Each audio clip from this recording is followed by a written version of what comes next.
Yeah, you been scarred, but you a czar, you can crawl to the grave. I know you know that a lion's inside, sleeping in your heart. Step back and remember who you are. What up, Pride? It's your boy Amari, back again with another reaction video. Today, we're getting into Hamilton yet again. This is part 2 of my Hamilton reaction. If you have not seen Hamilton part 1, please go watch the first part before you watch this part. I really enjoyed part 1, and I am super excited to get into part 2. Just like I said in the last video, I have a write-up written by a Hamilton fan of like how I should break this up, so I know where I'm supposed to stop. I'm going to be picking up right from where I left off in the video last time and continuing forward until the stopping point. And as you guys saw, the last video was long. I had to like butcher it a bunch editing wise to get it on the YouTube, but we did it with the full versions on Patreon. We got a version up on YouTube. The 15th version is what it was, up on YouTube, and we will go through that same process again for part 2. I don't know how long that will take to get up to you guys, but do know that I'm jumping right back into Hamilton because I am super excited. I really enjoyed it. I was very impressed, and I'm here. I'm locked in. So without further ado, let's get into this. I'm seeing all of you guys on the other side.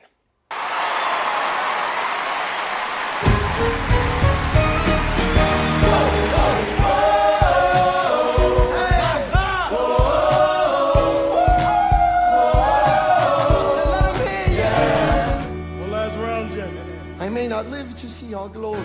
I may not live to see our glory. But I will gladly join the fight.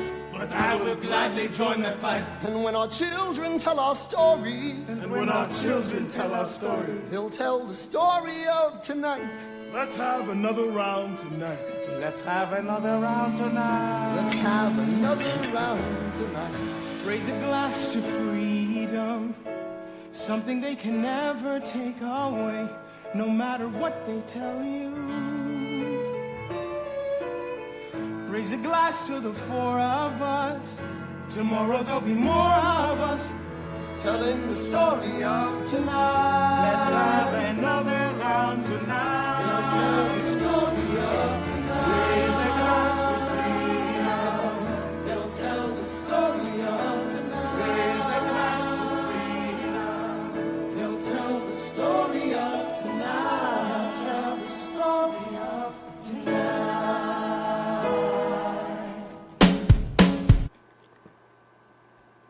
Whoa. Okay, that was a big change there. I didn't already learn from the last video. They be switching songs quick, okay? They don't be giving me a lot of time. So, several thoughts. First things first, one thing I found interesting is that in certain moments there, when Alexander was by himself, like everybody seemed really drunk and kind of happy, cheerful, but there were certain moments where Alexander seemed almost distraught in his face. I don't know what that is, what the subtext behind that would be, but I did notice it. I found that interesting. Something about the top line melody of that, so like the vocal melody of that felt very Disney, which I mean, like I know Disney now owns this, but Disney didn't own it when he wrote it, right? And so when he was writing that melody, I just find it so whimsical, you know. It is a very like hopeful feeling, especially the end part there where they do the raise the glass to freedom, they'll tell the story of tonight. It's like so hopeful and cheerful. Now I'm not gonna lie, when they started the song off and Alex was like, I may not live to see our glory, but our children will tell our story. Or no. I may not live to see our glory, but I will still fight. Our children will tell our story. Now, he built different than me. I'ma just say, I need to see some of the glory. I don't want to just be in the story. Okay, I want to see it made.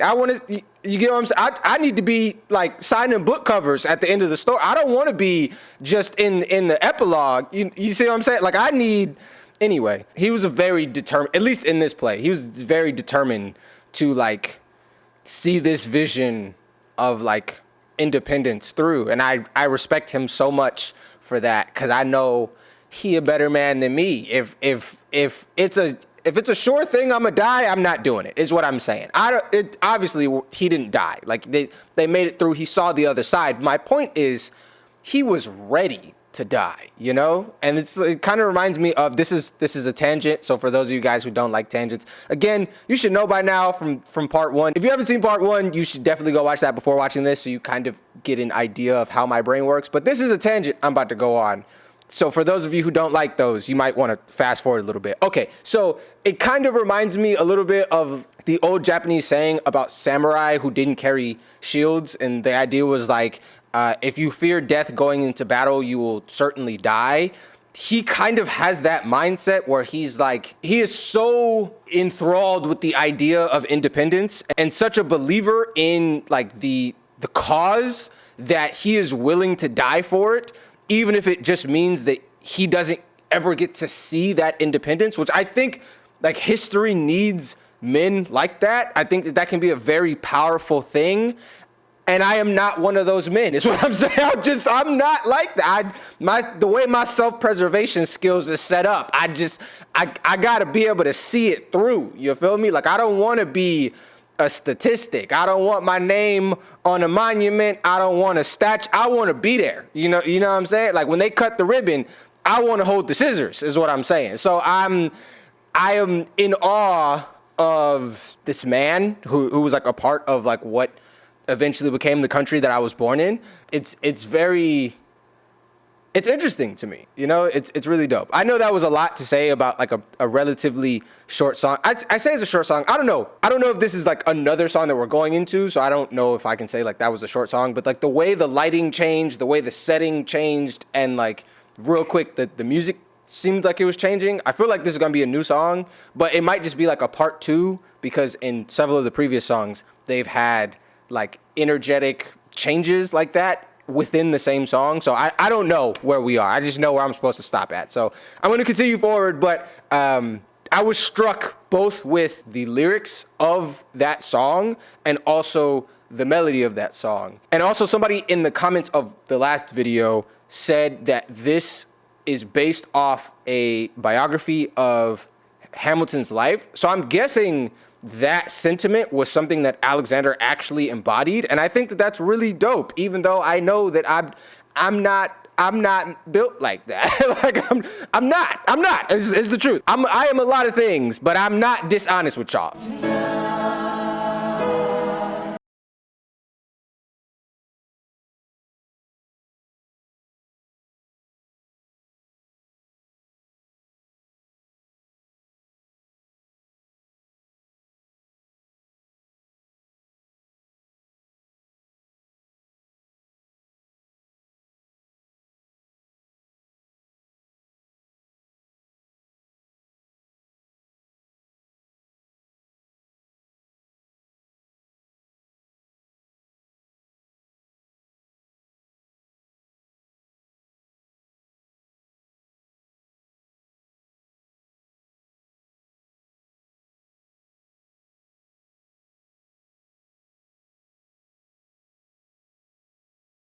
The entire thing in one sitting, that would have taken me like 27 whole hours. So even though people were screaming for that in the comments, like, I probably would have died from all the talking that I did if I tried to do it in one setting.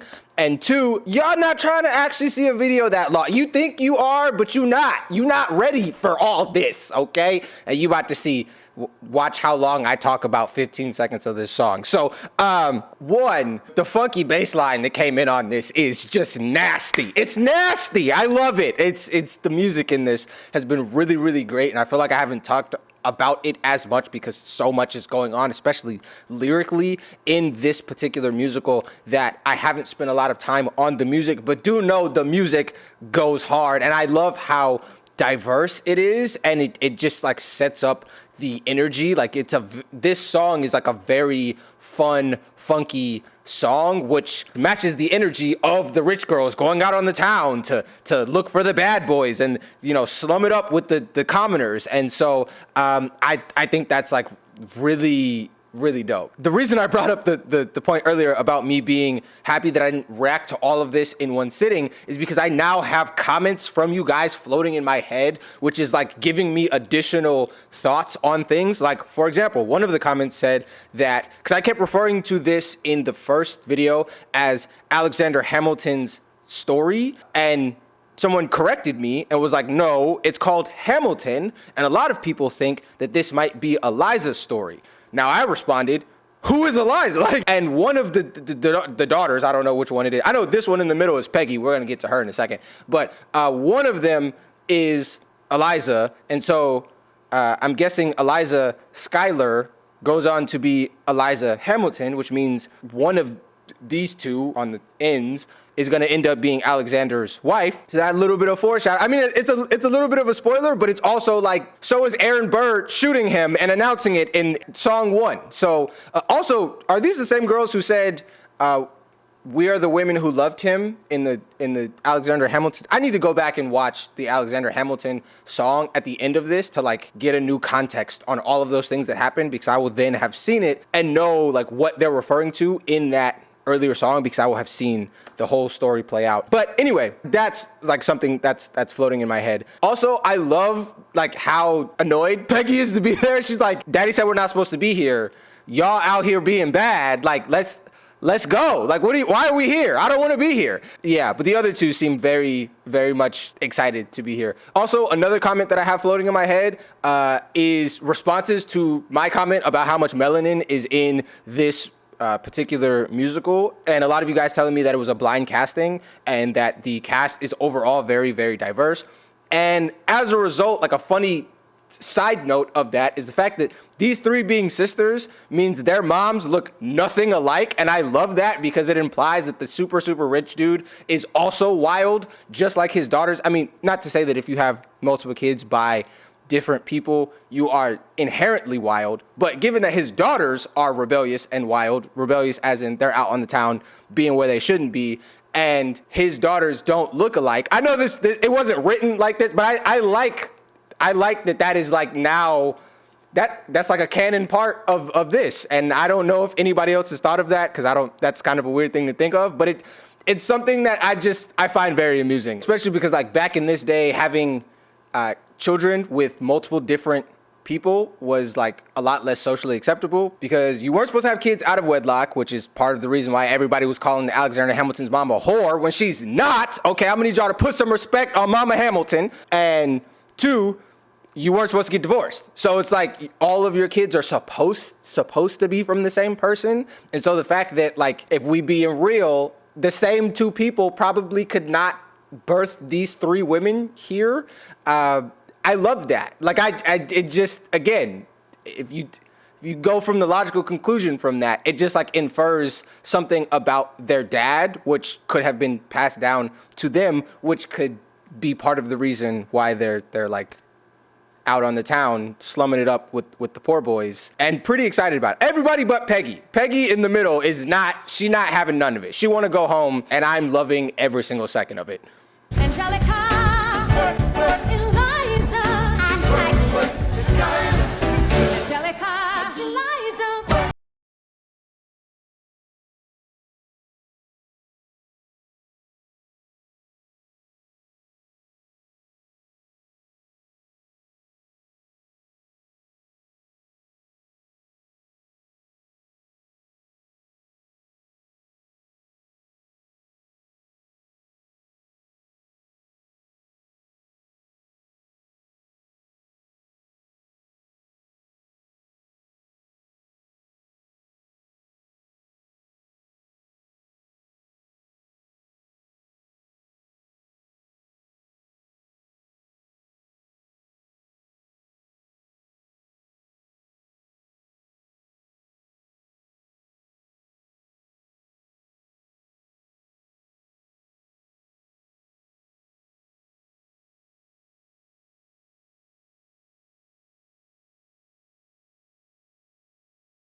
Bars. Okay, I'm. This video might go on to be longer than the first one, because they just come on now.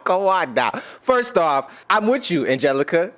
Aaron Burr disgusts me too. I don't like him. I actually really like the actor in this. Like I like his vibe and his vocals and whatever, but like his character, I'm not rocking with you, dog. And apparently that's not a common sentiment. Everybody in the comments was acting like I was crazy to not rock with it. Is he not an op? Does he not shoot our boy Alex? Come on now, y'all need to Y'all need to get it together, okay? Who team are you on? Because I'm Team Alex until further notice. So, yeah, I'm rocking with you, Angelica. He discussed me too. But bars. You discussed me. You've discussed me. Okay, that's another homophone. My boy coming with the homophones. We talked about that in the last video. Also, you could trust me. You could trust me, baby. I'm a trust fund baby. Okay. You see what he put. You picking up what he putting down. With that being said, I don't feel like Aaron is dumb, even though I don't especially like him. I don't feel like he's dumb. And from what I'm getting, Angelica is a sapiosexual. She's attracted to intelligence. She don't want these background dancers with the muscles and the moves and what. She wants somebody who's gonna stimulate her mind, which respect to you, sis. But I don't think Aaron's dumb. And I'm not advocating for you to get with him. I'm just saying I don't feel like he's dumb. Maybe I'm wrong on this. Maybe he is supposed to be dumb, but I didn't really get the vibe that he is. But I do like that she's not rocking with him because I'm not rocking with him.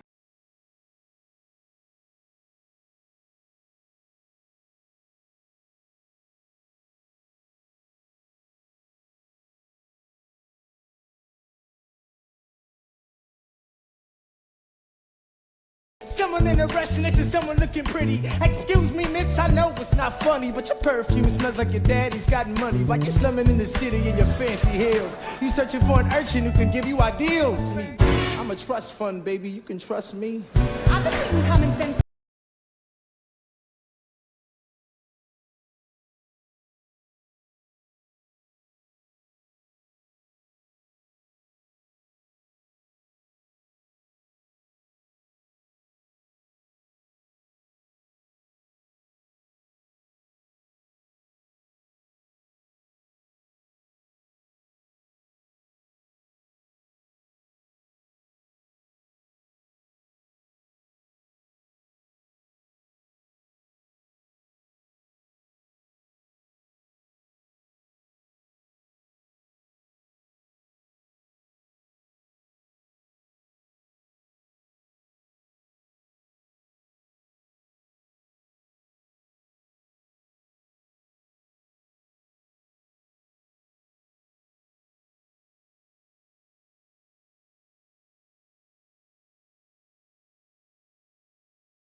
Me the SWV harmony vocals. Okay, I see you. Oh, it's great. It's great. It's great. It's great. Great. What y'all want me to say? Okay, they was singing their behinds off, especially Angelica. Eliza was hitting some notes too. Peggy finally got happy towards the end. Her sisters brought her around, but Angelica was coming with the vocals. I need to know her name. I'm gonna need y'all to put some respect on her name in the comments because my girl was serving. Okay, she was serving. Told Aaron Burr bow himself. Told Thomas Jefferson bow himself and give you the vocals. Also, I totally didn't notice the spinning floor in the last video, but again, comments, you guys pointed it out to me, and now I can see like how it is spinning. I find it like very interesting that they use the spinning floor in very specific moments. So like, look around, all this great stuff is happening around us as the floor is spinning, people are dancing. Earlier, Aaron Burr was like, summer in the city is amazing because you can see someone who's busy on the way to work or who's busy walking by someone who's pretty, which, by the way, summer in the city, busy, pretty, again, is another example of stacking rhymes on top of each other that I was talking about in the last video. The writing is excellent, but the vocals going crazy. The actual use of the floor, stage, whatever, going crazy. Also, it makes more sense in this song because they're talking about like all of the stuff that's going on in New York at this time. She's like showing him either the newspaper or like a pamphlet or whatever that's talking about the revolution. There's like so much busyness that's happening, which the background dancers / background singers add to that in this case, versus like at the end of the last song where they're just like, let me pick up a chair and dramatically walk off. I remember having to do that in plays. I always used to think it was like really extra. Like I thought it would just be more normal if we just walk and put, people know the chair in the way, we got to move it for the next song. Like we don't have to like awkwardly twirl and do a plie and pirouette on the way to go get the chair. Just let me get the chair and move, okay? But that's my own childhood trauma. I'll just play with y'all. Yeah, but anyway, the chaotic franticness of all of the background dancers and all the stuff that's going on in the setting in this song, it fits this song better, in my opinion. And so, yeah, I love that. This song was great. This last song was cool. This song, great. So let's continue, because I'm not at where I'm supposed to stop yet. Heed not the rabble who scream revolution. They have not your interest at heart. Oh my God, tear this dude apart. Chaos and bloodshed are not a solution. This Congress does not speak for me. Let him be. They're playing a dangerous game. I pray the king shows you his mercy. For shame. Yeah, he have you all. So first off, my boy the baguette with a bun. What? Bro, what are you talking about, man? My boy the baguette with a bun, definitely egging on Alex Ham right now. I know Alex is gonna just lay into him, because my boy crazy. He talking about like dying, not even getting to see none of the glory. He talking about wanting war so he could prove himself in the last part. Like he really about it. So he about to lay into this square on this little I don't know, what do you call it, where people set up the soapbox and like stand on it and give their little whatever. But yeah, Aaron Burr always being the voice of reason, except when he's shooting people. But other than that, being the voice of reason, like, Alex, let him be. But my boy Lafayette, like, nah, Alex, let him have it. And I'm with it. I'm for all the chaos, especially because if this goes poorly for y'all, I'm not getting shot at. So, you know, I'm here. I'm a spectator. I'm watching.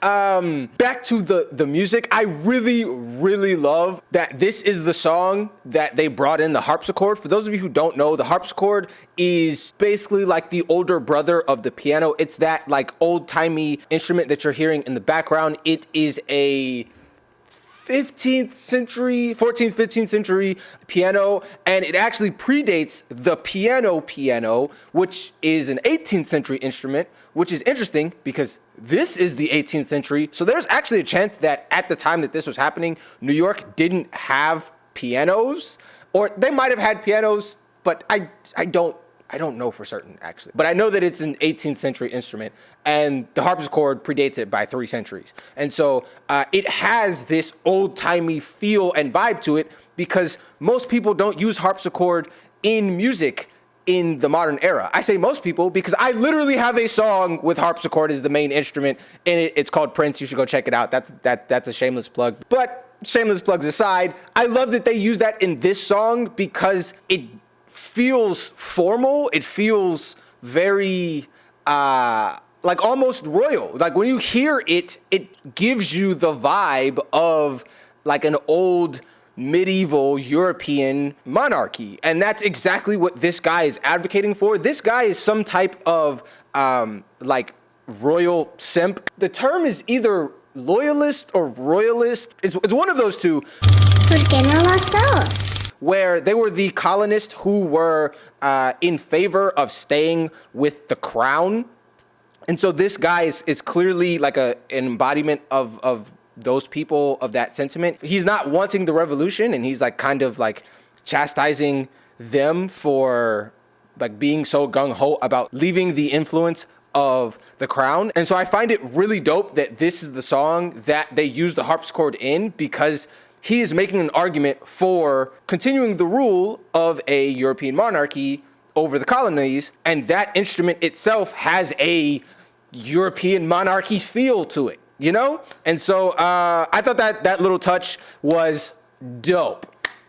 For shame, for shame. Yeah, he have you all unravel at the sound of screams, but the revolution is coming. The have-nots are gonna win this. It's hard to listen to you with a straight face. Chaos and bloodshed already haunts us. Honestly, you shouldn't even talk. And what about Boston? Look at the cost and all that we've lost, and you talk about Congress does not speak. Yo, that's crazy. Oh my God! Wow! Whoa! I don't think I've ever seen that before. That's wild. Okay, let me explain what I'm reacting to for those of you who like maybe aren't getting. I'm assuming that all of if you're interested enough in Hamilton to be watching some no-name nobody on YouTube reacting to it, I'm assuming you really like Hamilton, and so you've seen it multiple times and you kind of like know what all this is happening. But the fact that the way that this is written, their debate is playing off of each other in that Alex is starting his lines, or at the beginning, he was starting his lines with either homophones or the exact word that the other guy was using, but taking it in a different direction. So like, for example, I think it starts with, heed not the words of whatever. This guy, the loyalist dude, says, heed not the warnings. H-E-E-D, heed. He, Alex Hamilton, starts with heed. H-E-apostrophe-D. Do you get what I'm saying? So he starts his line, he would have us, whatever he says. And then it does the same thing in the next line. I'm seeing it all for the first time, so I don't have all of the lines memorized, obviously. But you get what I'm saying. If you've heard the song before, you know what I'm talking about. The lines are written in a way that Alex either starts his line exactly with what the other guy starts his line with, but takes it in a combative, like oppositionary point, or it is the same, like towards the end there, they said Congress. He says, this Congress does not speak for me. And Alex says his line, he ends his line with Congress, I think. You get the point. The point is that they're using the same, in the form of them debating, they're using the same words in their line. I'm not explaining it well, but you get the point. The point is it's fire, okay? The writing on this is crazy. In one of the comments in the previous video, somebody told me that Lin-Manuel Miranda is like super decorated and lauded and has like all of these different awards, and he's like well on his way to being an EGOT, and he deserves all of it, because this is crazy. We're like, what, 4 or 5 songs into this, and I'm already like, we still have 2 hours to go. Like, that's crazy, dude. Like, okay, musically, this is not as fun or vibey as the last song, obviously, but this is like writing-wise so clever. Like, oh my goodness. revolution is coming. The have-nots are gonna win this. It's hard to listen to you with a straight face. Chaos and bloodshed already haunts us. Honestly, my dog speaks more eloquently than me. But strangely, your mange is the same. Shows you his mercy. Is he in Jersey? For shame. For the revolution. For shame. For the revolution. If you repeat yourself again, I'm gonna scream. Honestly, look at me, please don't read. Not your interest. Don't modulate the key, then not debate with me. Why should a I got some more to say. So, to cap off the last point, it was done so many times. Chaos and bloodshed, Congress, revolution, heed. One time the loyalist dude said me, and Alex said thee. Like, this is so good. That's so good. Furthermore, I really love that the loyalist dude is repeating himself. Like, after he gave his little soliloquy and Alex started, he didn't start saying new stuff. He's been saying the same stuff over and over and over again. And I think that that's really dope, because I find that to be kind of like a subtle nod to that what this guy is arguing for is consistency. He's arguing for things to stay the same, just like the things he is saying are staying the same, versus Alex is like all over the place saying all of this like crazy, sometimes disrespectful stuff. He said that his dog is smarter than this guy, but that embodies the sentiment of what he wants. He wants freedom. He wants independence. He wants something new. That goes with what it is that he is saying, versus this other guy he wants consistency and it's very formal, which, like, being under the rule of a king, very formal. Staying in the same political hierarchy that you've been in is very formal and also very consistent. It's stable. And so, like, I'm saying that basically the stuff that they're saying, the way in which they're saying it / singing it, it is kind of like a show don't tell to their philosophies, their thought processes. And I thought that was so dope. And so, yeah. But also my boy getting fried. Like, Alex is just laying into him. And the fact that he called him out for repeating himself is, like, again, just another sign of, like, the differences in their thought processes. And yeah, this song is dope. Don't modulate the key, then not debate with me. Why should a tiny island across the sea regulate the price of tea? Alexander, please. Burr, I'd rather be divisive than indecisive. Drop the niceties. A message from the king. A message from the king. A message from the king.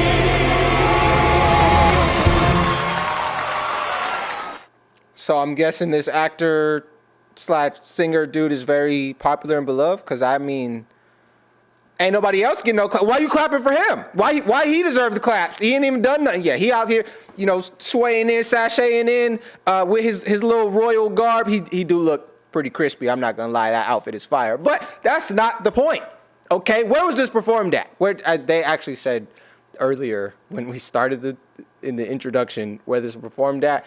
All I'm saying is we got a lot of simps for the crown. What's going on here? Is this in London? I don't know, but I don't like it. I'm gonna need y'all to be having that same energy for the people who gave you your freedom, okay? So, I'm kidding. No, but I did notice that it was like a big swell of applause for the king. You cry in your tea, which you heard in the sea when you see me go by. Why so sad? Remember we made an arrangement when you went away. Now you're making me mad. You'll be back, soon you'll see. You remember you belong to me. You'll be back, time will tell. You remember that I served you well. Oceans rise, empires fall. We have... Okay, all right. Time out. Let's get to it. Okay, so in the last video, I said empires rise and fall, and it sent this tidal wave of people who were like, "Oh my goodness, you're quoting Hamilton, you're quoting King John." That's not the same line, okay? He said oceans rise, empires fall. I said empires rise and fall. That's not the same at all. Not at all. No, I'm just kidding. That's really cool. And also, it was like the next. If I would have said that in this video, that would have been even crazier. But I think that this song is really interesting in that, like, the general vibe of it is almost like kind of like a love song, but how do I explain this? It's kind of like a love song to someone. It's like he wrote this to a wayward woman, so to speak, instead of like the colonies, which is like it's such an interesting way to frame it.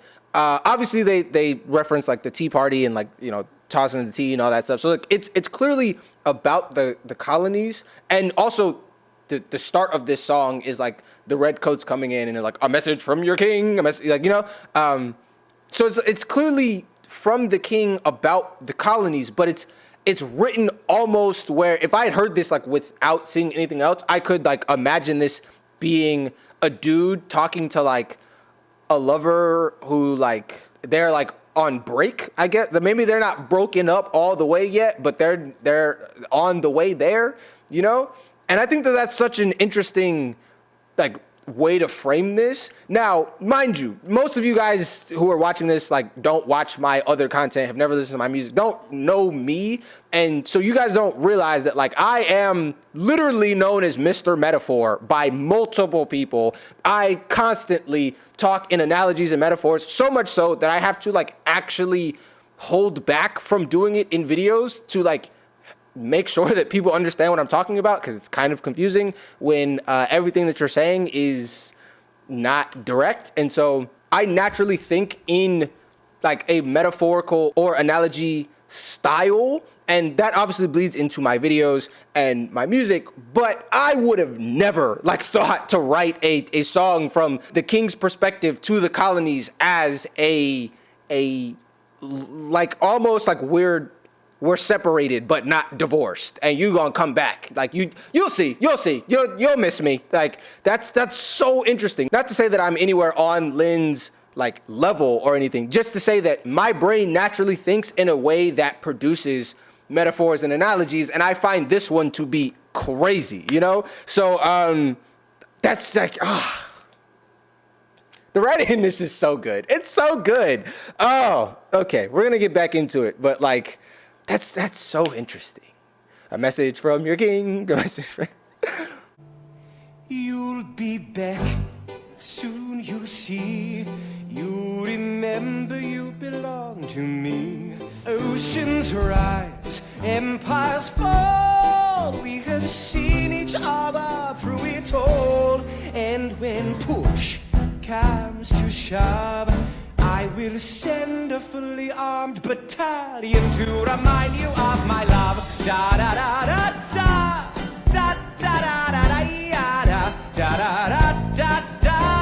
You say our love is draining and you can't go on. You'll be the one complaining when I am gone.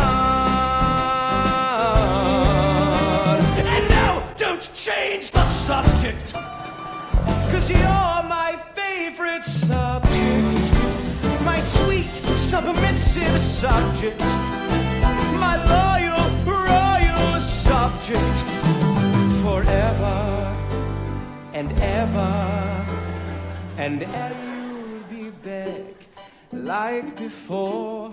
I will fight the fight and win the war, and I'll love you till my dying days. When you're gone, I'll go mad, so don't throw away this thing we had. 'Cause when push comes to shove, I will kill your friends and family to remind you of my love. Da da da da da da da da. okay. Oh my. This is like the birds from Nemo. Wow, wowzers, wowzini. That was a lot, my guy. Like, whoa. I have a lot of thoughts. So let's start with the da-da-da-da-das, and then I'll come back to like the general overall sentiment of the song, right? So, again, this is gonna be a little bit of tangent, but I promise there's a point at the end of this. So I had a college professor a music professor. I went to college for music and business, and so one of my music professors was adamant that songs that use like onomatopoeia lines like this, like da da da da da's, ooh ooh ah ahs, like all the stuff that's like aren't words that will often like be in like pop songs and stuff like that. He was adamant that it was a sign of a terrible writer and also just a unintelligent person. He hated it. He hated it with a passion, to the point like it became a running joke throughout the semester. It was like a very big deal to him. And from one perspective, I kind of get what he's saying, because like you don't have to write anything. You're not even saying anything. You're just making noises. But from the perspective of like an actual artist who writes songs, I also get that sometimes it conveys a specific sentiment or emotion, and it's also very easy for people who are not fluent in English or don't speak English at all to follow along with, to sing along to. And so for pop artists who are often doing world tours on continents where most of the audience either doesn't speak English or is not fluent in English, having parts like that the crowd can sing along with, like actually pulls the audience and the listener into the song further in a way that you couldn't do with like actual wordage. But I say all of that to say that there are a lot of people, especially a lot of musically competent people, who hate this and see it as a sign of inferior intelligence. And I said all of that to say that I love that this song uses it for the king. I love that.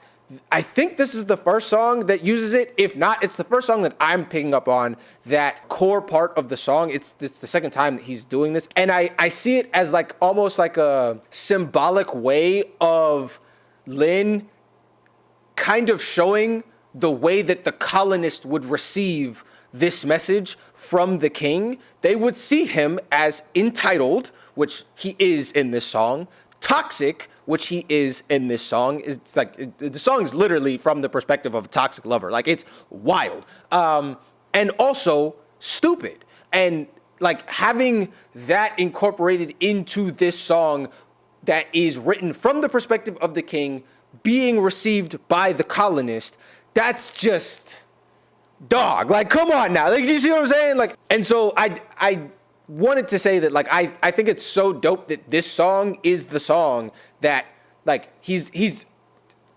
crazy. Like, he's having like manic episodes where he's like yelling at people, don't change the subject. He's drooling and spitting on himself. He's babbling literally during the song, but he's also making threats to kill everybody's friends and family, to show up with a battalion to win the war. Like, do you get what I'm saying? Like, he is seen as violent, erratic, crazy, stupid, and also toxic. And I just like think that that's like such a genius way to communicate this, you know? Like, it's subtle, it's subliminal. A lot of people won't catch that, but for musically inclined music snobs, this right here paints the picture of the king not just being crazy, which everybody's gonna get, but also being dumb, which I love it. I love it. This song is great. All the songs in this particular video, while like musically most of them aren't, to me, stuff that I would necessarily bump as often as the stuff in the first part that I reacted to, those first 3 songs. I really enjoy musically, even outside of like all the additional stuff. These songs I feel like are even more like intelligently crafted, maybe, because there is like so much embedded into them, you know? Yeah. Hamilton is great. I get it. I get why you guys love it so much. I get it. I said that in the last video, but like I continue to get it. I continue to understand. And now, don't change the subject, 'cause you're my favorite subject. And ever and ever and ever, you'll be back like before. I will fight the fight and win the war. 'Cause when push comes to shove, I will kill your friends and family to remind you of my love. Da da da da da da da da da ya da da da da da da ya da da da da da da. Everybody.